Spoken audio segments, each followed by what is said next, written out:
The price of power. Why we build $30 million cars. Once upon a time, a car was freedom, a way to leave home, to escape, to arrive. But at the summit of wealth, freedom shifts. It's no longer about moving through the world. It's about making the world move around you. Enter the Rolls-Royce La Voiture Noire Droptail. $30 million of sculpted ego. Its story begins not in an assembly line, but in a boardroom where designers whisper words like timeless and eternal. The black sycamore parquetry inside, 1,603 pieces, cut and polished by hand. The paint? A molecular experiment, engineered to shift from black to crimson depending on how light touches it. Like a living thing. You don't drive this car. You curate it, like a billionaire botanist collecting the rarest flower on Earth. Because in this world, the question isn't, how fast can it go? The question is, how much can it say about me without saying a word? The theater of excess. Rolls-Royce Boat Tail. If the Droptail is a rose, the Boat Tail is a symphony. $28 million, 3 clients, each car designed like a bespoke yacht for land. At the press of a button, the rear deck unfurls like a magician's trick. A butterfly hatch reveals chilled champagne, silverware engraved with your initials, and a parasol that blooms with mechanical precision. It's absurd, but that's the point. Because at this level of wealth, absurdity becomes luxury. A boat tail doesn't just transport you to the coastline. It transforms the coastline into your private stage, where everyone else is just an unpaid extra. Myth meets machine. Bugatti La Voiture Noire. There's rare, and then there's myth. The Bugatti La Voiture Noire, $18.7 million, resurrects a ghost. The legendary Type 57 SC Atlantic, lost during World War II, whispered about like treasure at the bottom of the ocean. This car doesn't just exist. It corrects history. Cloaked in exposed carbon fiber, its quad-turbo W16 hums like a mechanical dragon.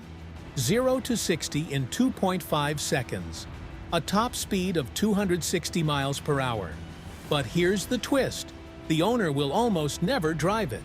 Because for cars like this, the engine isn't the heart. The story is. Stripped to the bone.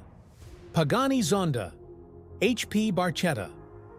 Most hypercars brag about technology. The Zonda HP Barchetta, $17.6 million, brags about taking it away. No roof, no sound insulation, just wind clawing at your face as a naturally aspirated V12 screams behind your head. Driving one of 3 Barchettas is like stepping into a gladiator arena. It's not a car, it's a duel. And every time you start the engine, you're reminded. Luxury isn't always about comfort. Sometimes it's about surviving beauty.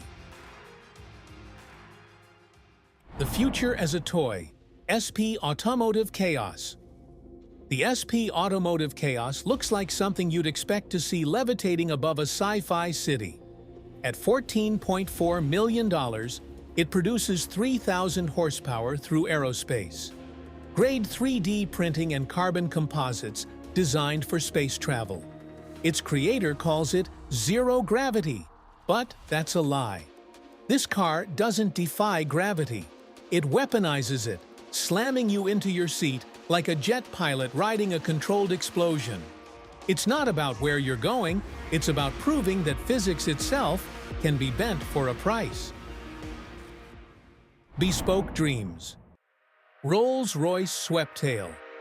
Imagine walking into a design studio with a sketch on a napkin and saying, "Make this real." The Sweptail at $13 million exists because someone did exactly that. Its roof is a single piece of curved glass, arching over handcrafted leather that smells faintly of yacht decks after rain. Its rear tapers into a teardrop, like a vision caught mid-sigh.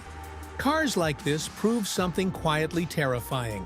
When money is infinite, imagination becomes law. The romanticized throwback, Bugatti Centodieci. Some cars look forward. The Centodieci, $9 million, looks back.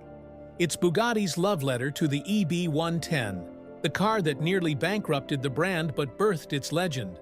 With 1,600 horsepower and 10 units only, it's nostalgia weaponized. Because billionaires don't just buy memories, they rewrite them in carbon fiber. Art Deco on wheels, Maybach Exelero. The Maybach Exelero is a paradox. Built as a tire testbed, it accidentally became a cultural icon, starring in music videos and billionaire garages alike. At $8 million, it's a 6,000-pound sculpture of black glass and chrome. A car that feels like it should come with its own noir soundtrack. Its twin-turbo V12 pushes it past 218 miles per hour, but speed isn't its flex. Its flex is this: even accidents can become masterpieces if they're expensive enough. The long-tail poem, Pagani Huayra Codalunga. Pagani calls it Codalunga, long tail in Italian. At $7 million, it's a poem about air. 5 cars only, each shaped like the 1960s racers that turned danger into art. Stand behind it at full throttle, and the exhaust note isn't just sound. It's sculpted violence. Because in Pagani's world, cars aren't made to beat time. They're made to romanticize it.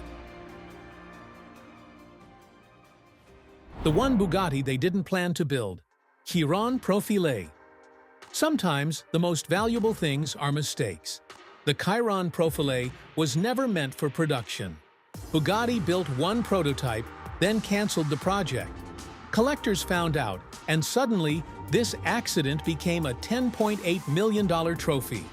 It's lighter, sharper, meaner than a standard Chiron. But what really drives its value isn't engineering, it's myth-making in real time. The psychology of a price tag.